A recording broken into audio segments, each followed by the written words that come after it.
au e kohi ana i te kaina pū i te hau.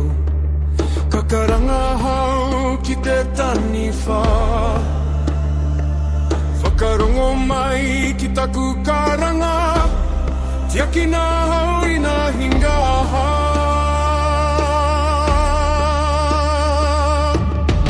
I nā riringa tai ki a hau,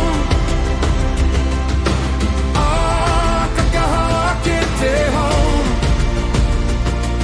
i te repu tiaki me ngā whakautu. Ka karanga hau ki te tani wā mō te arataki. I etahi waka tīmata, te viri o te whenua, i nā riri a papa, i nā mata kuia.